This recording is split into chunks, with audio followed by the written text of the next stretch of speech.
बिस्मिल्लाहि मिनश्शैतानिर्रजीम बिस्मिल्लाहिर्रहमानिर्रहीम। अल्लाह के बाबरकत नाम से शुरू करते हैं जो बड़ा मेहरबान और नहायत रहम करने वाला है। यूनिक ग्रुप ऑफ इंस्टीट्यूशन की तरफ से ये ऑनलाइन लेक्चर्स अज़ीज़ तलबा व तालिबात आपकी तालीम और तरबियत के लिए आप तक प्रोवाइड किए जा रहे हैं। मैं हूँ प्रोफेसर राजा वाजिद अली। आप सब बच्चे मुझसे स्टैटिस्टिक्स शुमारियात पढ़ते हैं। आईसीएस की क्लास या जनरल साइंस की क्लास है जिसमें आप स्टैटिस्टिक्स सेकेंड ईयर की क्लास में हम टेक्स्ट बुक से स्टैटिस्टिक्स को पढ़ रहे हैं। और बहुत से बच्चों को मालूम होगा कि यूनिक ग्रुप ऑफ इंस्टीट्यूशन में हम अपने पूरी बुक के 2 पोर्शंस बना लेते हैं। नंबर 1 फर्स्ट 50% और number 2 second 50%। First 50% second year की क्लास में chapter number 10, chapter number 11, chapter number 14 और चैप्टर नंबर 17 पर मुश्तमिल है। ये हमारा फर्स्ट 50% सिलेबस है और ये हम कंप्लीट कर चुके हैं। इसके बाद हमारा सेकंड 50%, इस बुक को हमने सेकंड 50% में डिवाइड किया है। सेकंड 50% में हमारे पास चैप्टर नंबर 12 और चैप्टर नंबर 13 है और इसके साथ चैप्टर नंबर 15 और चैप्टर नंबर 16 है। इन 4 चैप्टर्स में से हम सेकंड 50% में चैप्टर नंबर 15 कंप्लीट कर चुके हैं। पहले 15.3 की, फिर 15.2 और फिर 15.1 और साथ उसकी डेफिनेशंस को कवर किया। इसके साथ साथ लास्ट लेक्चर में हमने चैप्टर नंबर 16 जिसका नाम है एनालिसिस ऑफ टाइम सीरीज़, इसकी डेफिनेशंस पर मुश्तमिल हमने लास्ट चैप्टर कुछ पढ़ा, कुछ टेक्निक्स को पढ़ा, इसकी डेफिनेशंस को समझने की कोशिश की और आज से हम इनके न्यूमेरिकल्स शुरू करेंगे इंशाअल्लाह। इनके न्यूमेरिकल्स जब हम शुरू करते हैं तो लास्ट लेक्चर अगर आप बच्चों को रिवाइज़ किया हुआ हो या लास्ट टाइम आपने देखा तो उसमें हमने पहले तो पढ़ा component of time series. Component of time series, component of time series में हमने 4 बातों को डिस्कस किया। Number 1 secular variation, seasonal variation, फिर हमने साइक्लिकल वेरिएशन और इसके साथ हमने आखिर में रैंडम वेरिएशन को पढ़ा था। इन चारों में से जो पहली वेरिएशन या जो पहली मूवमेंट है उसका नाम हमारे पास है सेकुलर वेरिएशन, जिसको हमने क्या पढ़ रखा है, हमने इसके बारे में पढ़ा था कि the change which occur due to long period, ऐसी तब्दीली जो लॉन्ग पीरियड बहुत लंबे अरसे के बाद रूनुमा हो उसे हम सेकुलर वेरिएशन कहते हैं। सेकुलर वेरिएशन को मेजर करने के हमने 4 मेथड्स को हमने लास्ट टाइम डिस्कस किया था, जिसमें से number 1 free hand curve method, number 2 semi average, number 3 moving average method और नंबर 4 हमारे पास था लीस्ट स्क्वेयर मेथड। ये सारा काम हम लास्ट लेक्चर में चैप्टर नंबर 17 का डिस्कस कर चुके हैं। इसमें जो सेकुलर वेरिएशन है इंशाल्लाह उसके न्यूमेरिकल्स, पूरी एक्सरसाइज या पूरा चैप्टर सिर्फ सेकुलर वेरिएशन पर मुश्तमिल है। हम हस्ब मामूल अपने लेक्चर का आगाज़ दुआ से करेंगे। इल्म की दुआ हम सब बच्चों को याद होगी तो मेरे साथ रिपीट कर लें, अल्लाहुम्मा उर्ज़ुकनी, ऐ मेरे परवरदिगार हम सब को अता कर इल्मन नाफ़ियन, ऐसा इल्म जो नफ़े वाला हो, वासियन और वो बहुत वसी हो, हमीकन और वो गहराई वाला हो, आमीन। अच्छा, अब हम लेक्चर का आगाज़ करते हैं अपने क्वेश्चन नंबर 3 से। अगर मैं देखूं क्वेश्चन नंबर 1 16.1 पेज नंबर 262 पर अगर क्वेश्चन नंबर 1 देखते हैं तो what is meant by time series. Time series को हम लास्ट लेक्चर में डिस्कस कर चुके हैं कि arrange the data according to ascending order is called time series. According to time period, according to time period. अगर हम टाइम पीरियड के लिहाज से किसी भी डेटा को अरेंज करें तो वो डेटा हमारा टाइम सीरीज़ कहलाता है। बाकी इसकी डेफिनेशन मैंने यहाँ पे नोट आउट निशान लगवा दिए थे। इसके बाद वो कहता है डिफरेंट मूवमेंट्स के बारे में बताएं, ये भी डिस्कस कर लिया है। इसका बी पार्ट हिस्टोग्राम और हिस्टोरीग्राम को डिस्कस कर लिया है। इसके सी पार्ट में अगर देखते हैं तो describe the following terms, secular trend हमने डिस्कस कर लिया, सीजनल, साइक्लिकल और इर्रेगुलर, इन सारों को हमने लास्ट लेक्चर में डिस्कस किया था। क्वेश्चन नंबर 2 का जो बी पार्ट ए पार्ट है उसमें हमने डिस्कस क्या करना है, merits and demerits of the data. Data की डिमेरिट्स और मेरिट्स वो पीछे लिखी हुई हैं बुक में, तो वो निशान लगा के उधर से याद कर लें। क्वेश्चन नंबर 2 का जो बी पार्ट है वो है हिस्टोग्राम ड्रॉ करें और उसके बाद उसकी फ्री हैंड कर्व ड्रॉ कर लेना है। इसको हम बाद में देखेंगे इस क्वेश्चन को। इस क्वेश्चन का इतना ज़्यादा वेटेज हमारे पेपर में नहीं है। हमारे पेपर में जो ज़्यादा वेटेज वाले क्वेश्चन हैं वो क्वेश्चन नंबर 3 से लेके तो क्वेश्चन नंबर एंड तक यानी कि 13 तक जाएंगे। अब हम देखते हैं क्वेश्चन नंबर 3 का बी पार्ट। कहता है the following table show the property damage of road accident Punjab for the years 1972 से 1982 तक हमारे पास ईयर्स गिवन है और नीचे लिखा हुआ है using the method of semi average. Semi average के लिहाज से आपने इसको सॉल्व करना है, इसकी ट्रेंड वैल्यूज़ मालूम करनी है। सेकुलर वेरिएशन के 4 मेथड हमने लास्ट टाइम पढ़े, जो हमने लिखा था। पहला था फ्री हैंड कर्व, तो फ्री हैंड कर्व का सिर्फ एक क्वेश्चन है, वो है क्वेश्चन नंबर 2 का बी पार्ट। क्वेश्चन नंबर 3 का बी और क्वेश्चन नंबर 3 का सी, ये दोनों हमारा सेकंड टाइप जो हमने पढ़नी है, जिसका नाम है यूजिंग सेमी एवरेज मेथड। तो यूजिंग सेमी एवरेज मेथड को हम आज डिस्कस करेंगे इंशाल्लाह आज के लेक्चर में। ईयर्स क्वेश्चन नंबर 3 का बी पार्ट है, क्वेश्चन नंबर 3 है और उसका बी पार्ट। फर्स्ट कॉलम उसने दिया हुआ है ईयर्स। ईयर्स में उसने आपके पास जो गिवन है वो कहाँ से कहाँ तक है, वो है 1972 से 82 तक।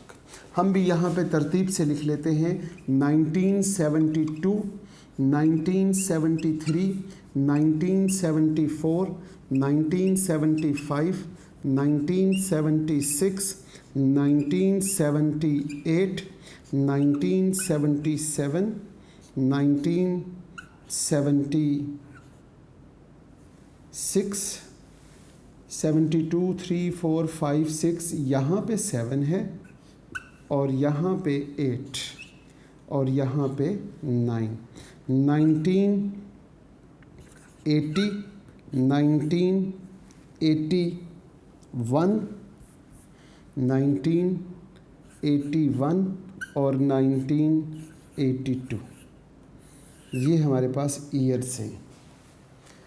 इसके साथ उसने वैल्यूज़ दे दी,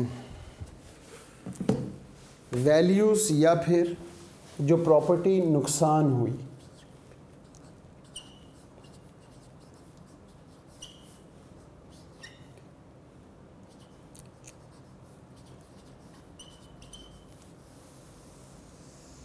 जी वैल्यूज़ हमारे पास आ जाएंगी 213, 203, 238, 392, इसके बाद 507, 441, 649, 649 के बाद 473, 473 के बाद अगर हम देखें तो हमारे पास लिखा हुआ होगा 473, 342, 365 और 330। ये क्वेश्चन में डेटा गिवन है और पूछा क्या हुआ है, using the method of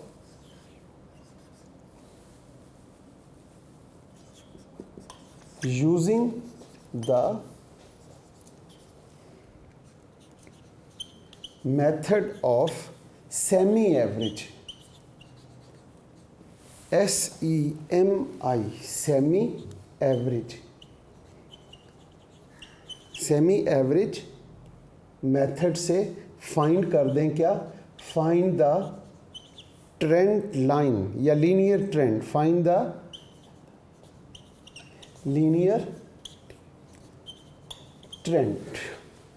basically जब वो कहेगा यूजिंग सेमी एवरेज मेथड, और मेरे बच्चों को मालूम होगा कि सेमी का क्या मतलब होता है, सेमी आधा, हाफ।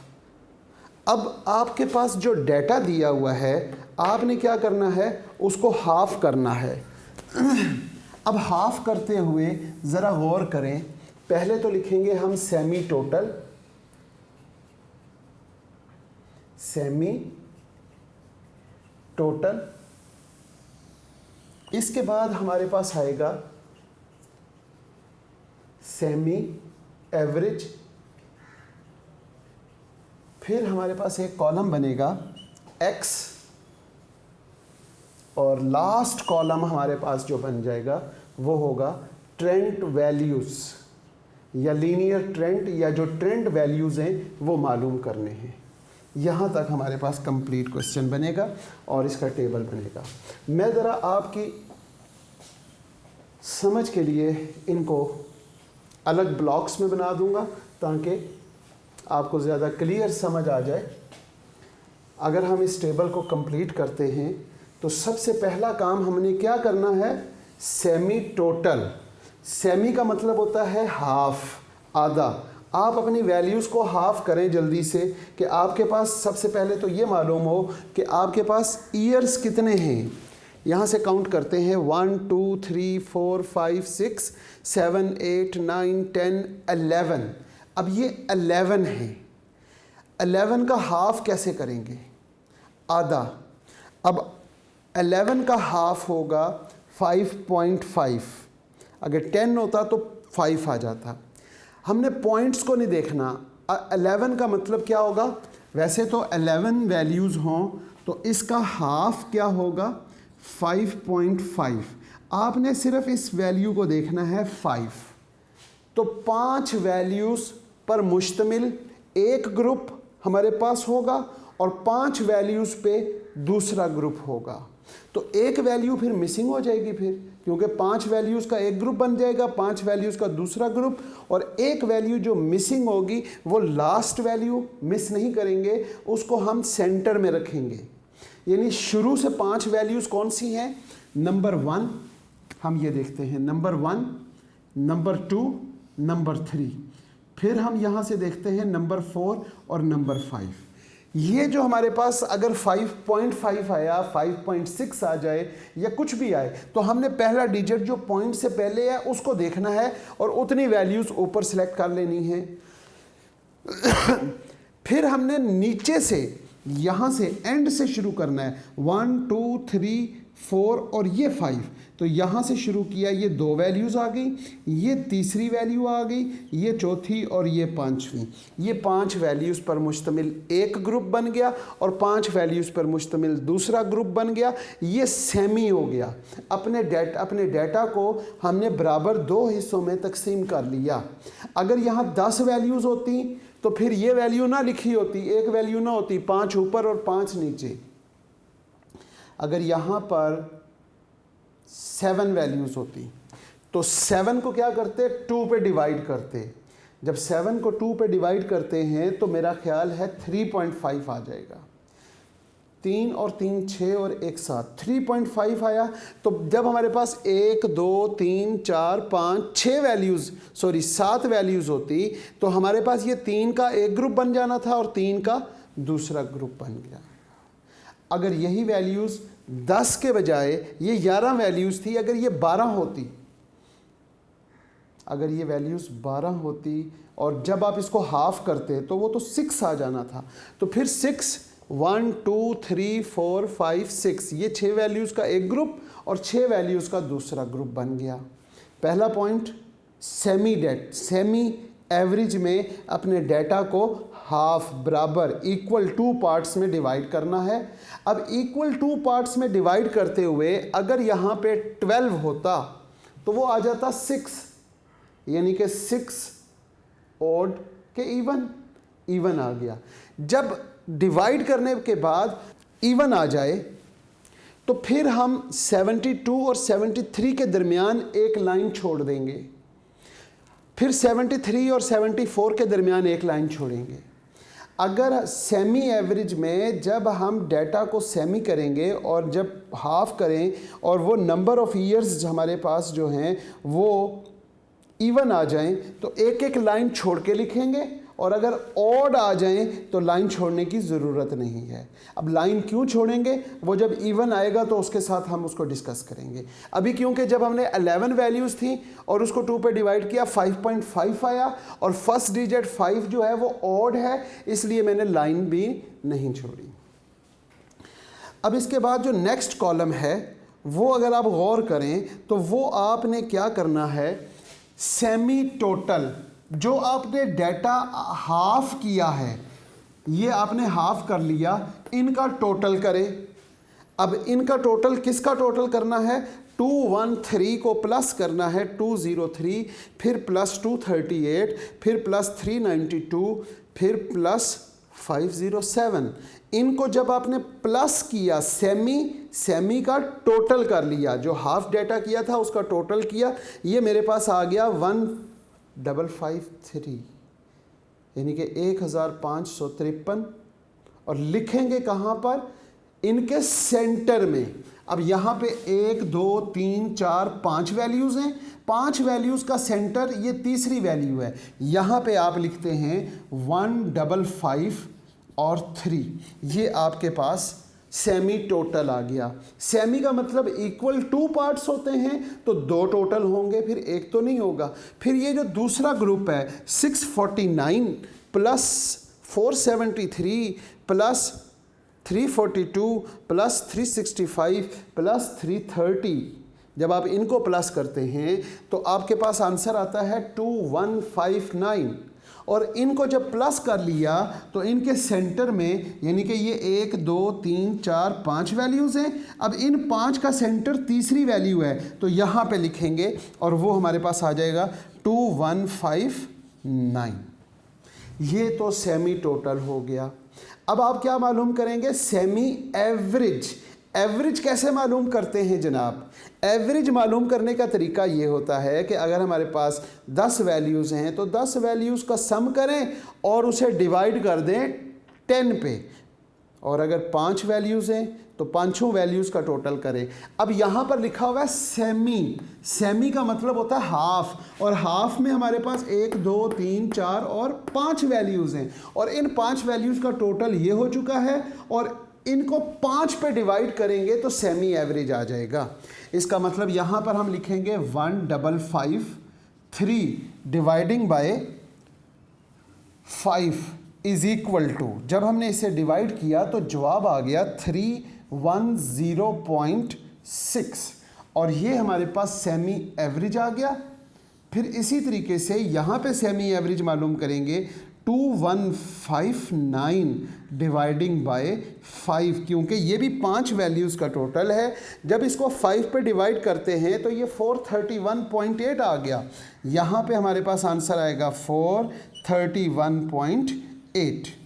ये आ गया हमारे पास सेमी एवरेज। जो सेमी एवरेज की पहली वैल्यू आएगी उसको आपने कहना है, इस वैल्यू को आप क्या कहेंगे, इस वैल्यू को कहेंगे y1 और इस वैल्यू को हम y2 कहेंगे। ये फर्स्ट वैल्यू फर्स्ट एवरेज है, उसे y1 कह दें और दूसरी एवरेज को y2 कह लें। इसके बाद हमारे पास जो x का कॉलम है ये बहुत आसान है बनाना या इसकी वैल्यूज़ मालूम करना।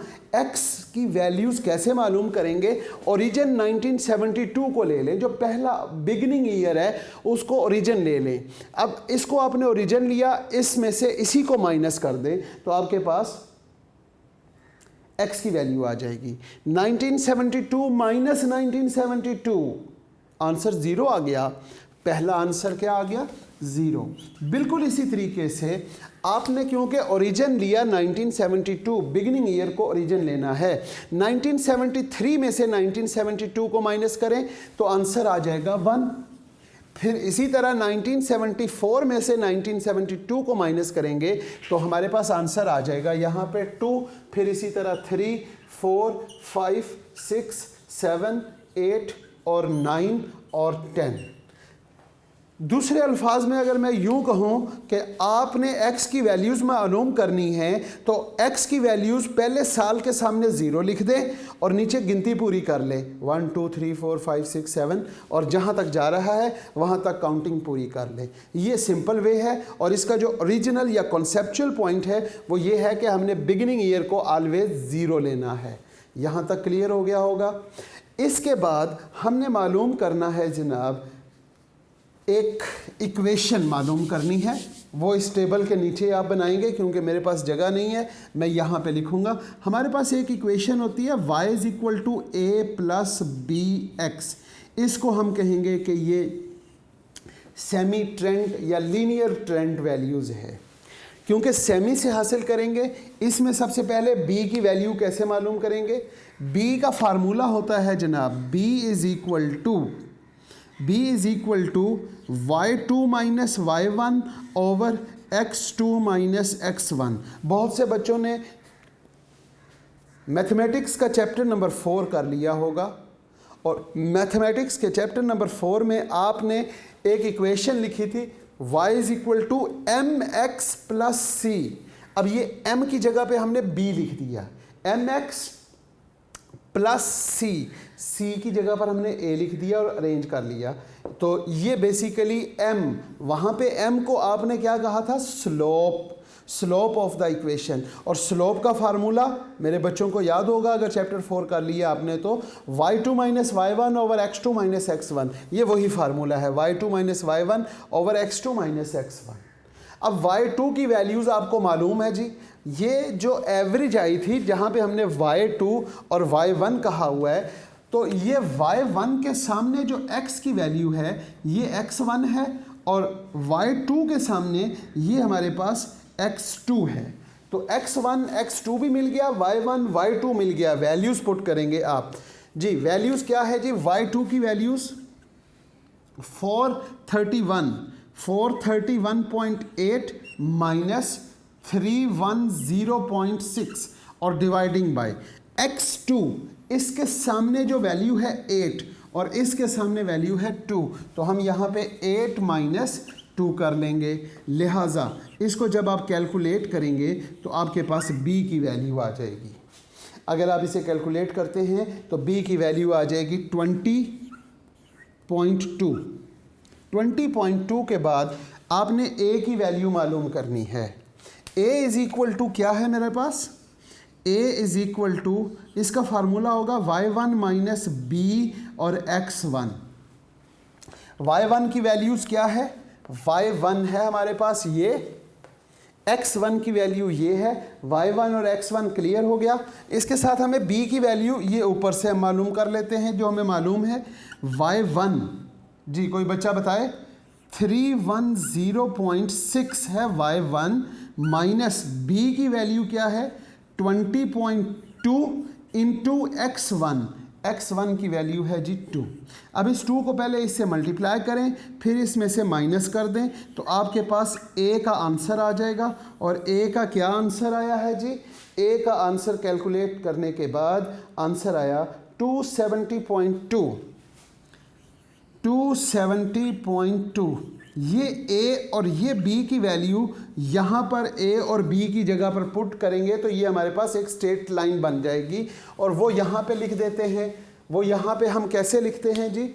y = a की वैल्यू हमारे पास आई 270.2, फिर हम लिखते हैं प्लस और 20.2 और फिर हम लिख देते हैं x। हमारे पास a और b की वैल्यूज़ हमने यहाँ पर पुट कर दी और x की जगह पर ये 0 1 2 3 4 बारी बारी ये वैल्यूज़ पुट करें और यहाँ पे आपके पास ट्रेंड वैल्यूज़ आ जाएंगी। अब हम देखते हैं जी, ज़ीरो पुट करने से हमारे पास क्या आंसर आता है। अगर हम ज़ीरो पुट कर दें अपनी इक्वेशन में, ये जो x है, x की जगह पे अगर हमने ज़ीरो पुट किया तो ज़ीरो मल्टीप्लाई होगा 20.2 से, तो ज़ीरो हो गया। प्लस कर देंगे इसमें तो वो हमारे पास आ जाएगा 270.2। जब 1 पुट करेंगे और इससे मल्टीप्लाई करके इसमें जमा कर दे तो वो हमारे पास आंसर आ जाएगा 290.4। फिर हमारे पास 310.6, फिर 330.8, 351। जब 4 पुट करेंगे यहाँ पे, इससे मल्टीप्लाई करें, फिर इसमें प्लस करें तो 351 आ गया। 351 के बाद 5 पुट करना है आपने। 5 पुट करते हैं तो आपके पास आंसर क्या आता है, 371.2। फिर हमने 6 पुट किया तो 391.4, फिर 411.6, फिर हम देखते हैं 431.8, फिर 452, फिर लास्ट वैल्यू 472.2। इसमें आपने गौर ये करना है कि यहाँ से जो x1 की वैल्यू है वो पुट करने से y1 की वैल्यू एज इट इज़ आ गई। फिर इसी तरीके से x2 की वैल्यू अगर हम पुट करके इक्वेशन में जवाब निकालें तो वो y2 की वैल्यू सेम आ जाए, तो इसका मतलब ये हमारी इक्वेशन और ये क्वेश्चन हमारा एग्जैक्टली ठीक हो गया। ये था हमारा semi average method. Semi average method में अगर सेमी करते हुए नंबर ऑफ ईयर्स या नंबर ऑफ वैल्यूज़ ऑड आ जाएं तो फिर उसका तरीक़ाकार ये है, और अगर इवन आ जाएं तो उसके लिए हम एक लाइन छोड़ के लिखेंगे और वो इंशाल्लाह हम नेक्स्ट लेक्चर में उसको समझेंगे। आज के लेक्चर को हम यहीं पे इख्तिताम करते हैं इस दुआ के साथ, अज़ीज़ तुलबा व तालबात, आप जहाँ रहें खुश रहें, सलामत रहें, ईमान वाली और सेहत वाली ज़िंदगी अल्लाह पाक आपको अता फ़रमाए। इसके साथ साथ अल्लाह पाक से दुआ है कि हम सब को अपने वालिदैन और उस्ताद कराम के इताअत और फर्माबरदारी की तौफ़ीक़ अता फ़रमाए, और वक्त आखिर कलमा तय्यब हमारी ज़बानों पे जारी फरमा दीजिएगा, ला इलाहा इल्लल्लाह मुहम्मदुर रसूलुल्लाह। आमीन। अल्लाह हाफ़िज़।